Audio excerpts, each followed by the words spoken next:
Hello. We are going to do another chapter.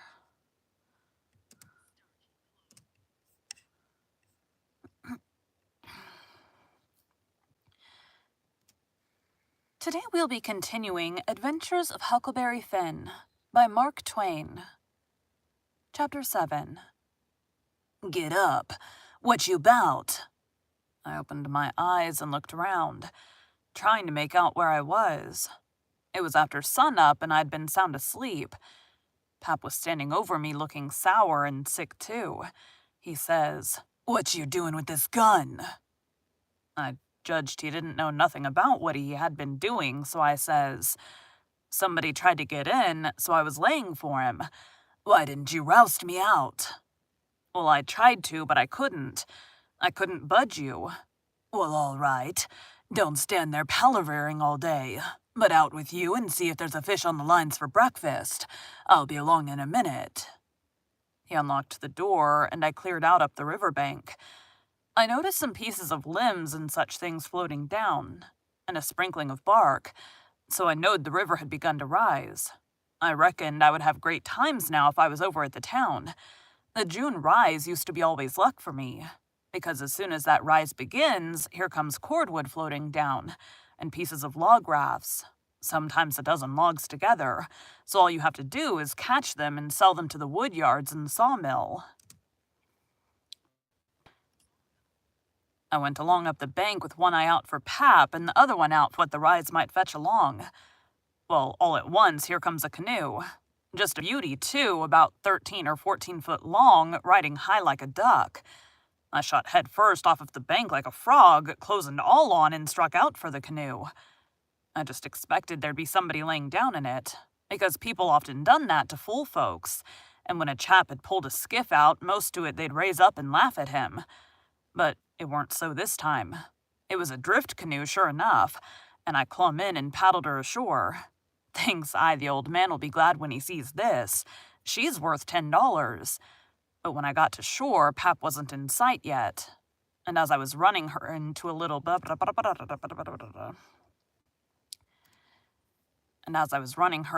creek like a gully, all hung over with vines and willows, I struck another idea. I judged I'd hide her good, and then instead of taking to the woods when I run off, I'd go down the river about 50 mile and camp in one place for good. And not that air.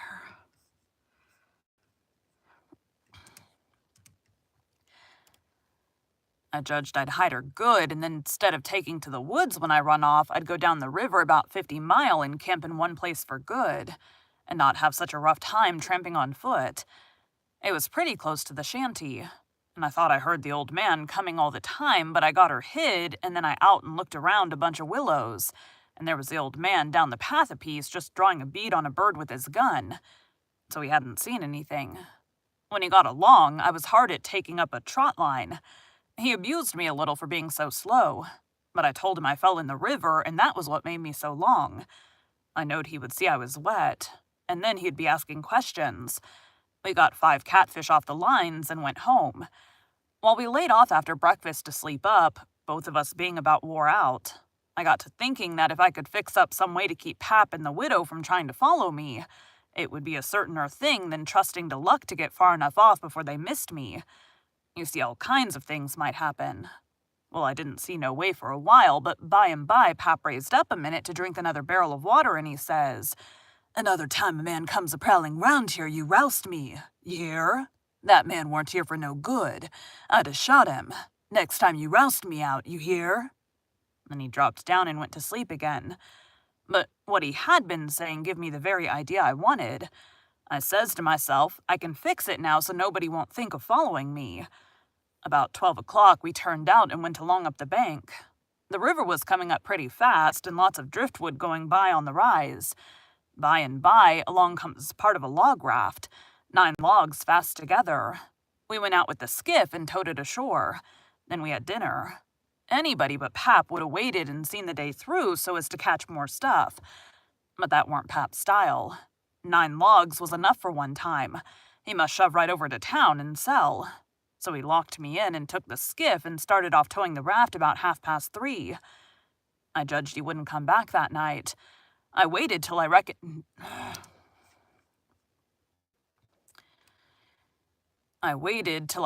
he had got a good start. Then I out I saw and went to work on that log again. Before he was the other side of the river, I was out a hole. Him and his raft was just a speck on the water away off yonder.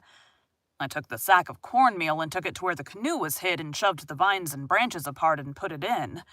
Then I done the same with the side of bacon. Then the whiskey jug. I took all the coffee and sugar there was and all the ammunition. I took the wadding. I took the bucket and gourd. I took a dipper and a tin cup and my old saw and 2 blankets and the skillet and the coffee pot. I took fish lines and matches and other things. Everything that was worth a cent. I cleaned out the place. I wanted an axe, but there wasn't any. Only the one out of the wood pile. And I knowed why I was going to leave that.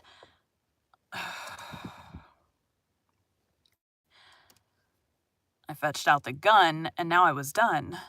I had wore the ground a good deal, crawling out of the hole and dragging out so many things. So I fixed that as good as I could from the outside by scattering dust on the place, which covered up the smoothness and the sawdust. Then I fixed the piece of log back into its place and put 2 rocks under it and one against it to hold it there, for it was bent up at that place and didn't quite touch the ground. If you stood 4 or 5 foot away, I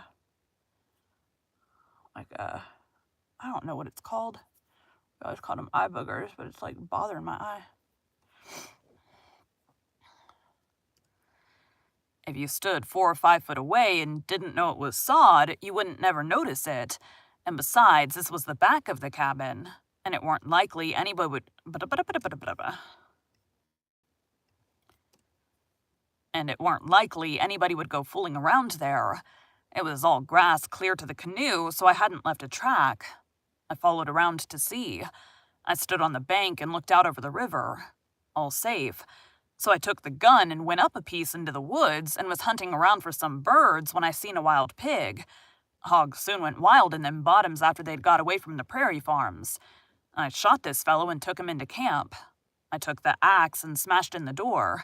I beat it and hacked it considerable of doing it. I fetched the pig in and took him back nearly to the table and hacked into his throat with the axe and laid him down on the ground to bleed. I say ground because it was ground, hard packed and no boards. Well, next I took an old sack and put a lot of big rocks in it, all I could drag, and I started it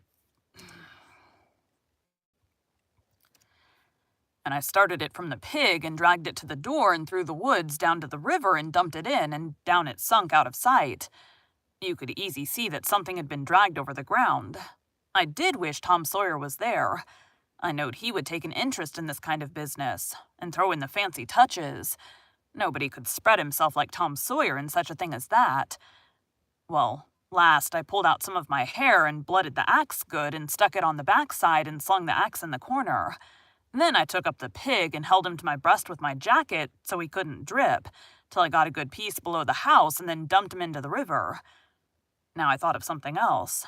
So I went and got the bag of meal and my old saw out of the canoe and fetched them to the house. I took the bag where it used to stand and ripped a hole in the bottom of it with the saw, for there weren't no knives and forks on the place. Pap done everything with his... Pap done everything with his clasp knife about the cooking. Then I carried the sack about 100 yards across the grass and through the willows east of the house to a shallow lake that was 5 mile wide and full of rushes. And ducks, too, you might say, in the season. There was a slough or a creek leading out of it on the other side that went miles away. I don't know where, but it didn't go to the river. The meal sifted out and made a little track all the way to the lake. I dropped Pap's whetstone there, too, so as to look like it had been done by accident. Then I tied up the rip in the meal sack with a string so it wouldn't leak no more, and took it and my saw to the canoe again. It was about dark now, so I dropped the canoe down the river under some willows that hung over the bank, and waited for the moon to rise. I made fast to a willow, then I took a bite to eat, and by laid down in the canoe to smoke a pipe and lay out a plan. I says to myself, they'll follow the track of that sack full of rocks to the shore and then drag the river for me.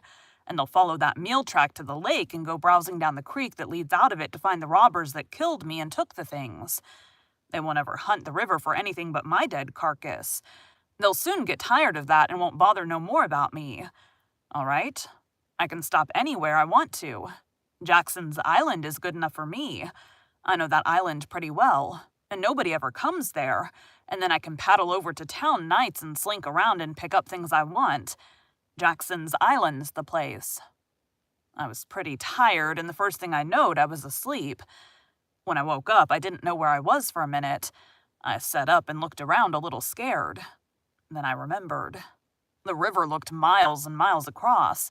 The moon was so bright I could have counted the drift logs that went slipping along, black and still, hundreds of yards out from shore. Everything was dead quiet, and it looked late and smelt late. You know what I mean. I don't know the words to put it in. I took a good gap and a stretch and was just going to unhitch and start when I heard a sound away over the water. I listened. Pretty soon I made it out.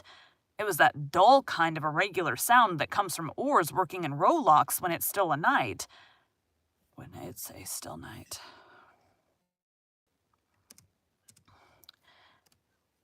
It was that dull kind of irregular sound that comes from oars working in rowlocks when it's a still night.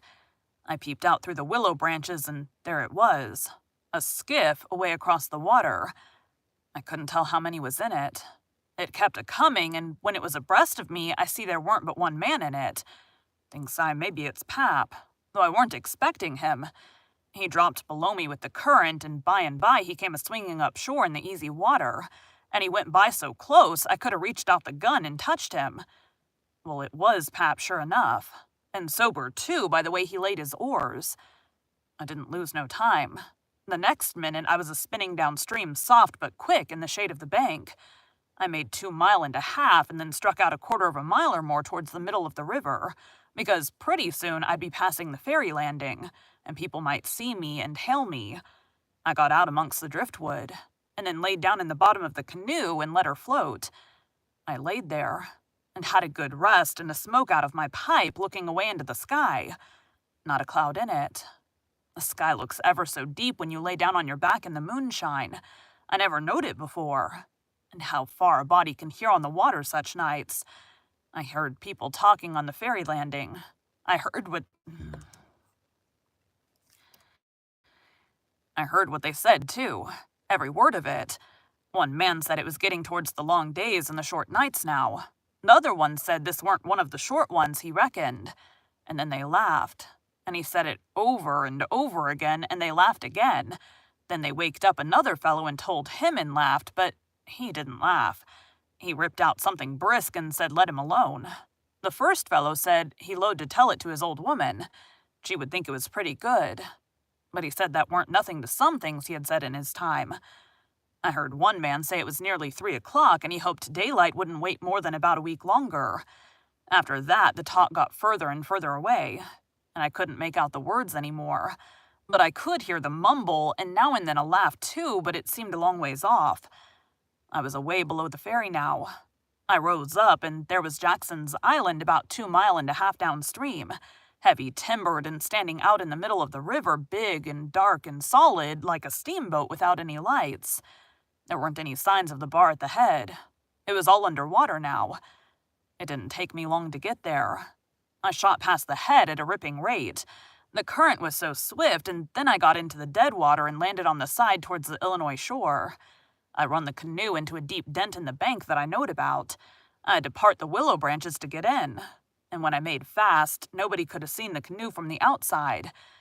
I went up and sat down on a log at the head of the island and looked out on the big river and the black driftwood and away over to the town 3 miles away.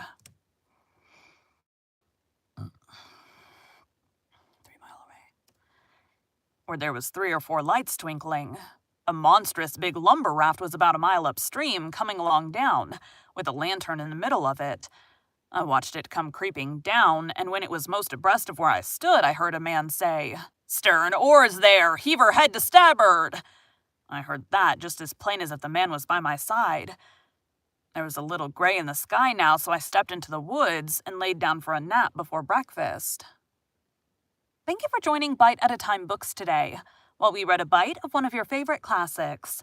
Again, my name is Bree Carlile. and I hope you come back tomorrow for the next bite of Adventures of Huckleberry Finn.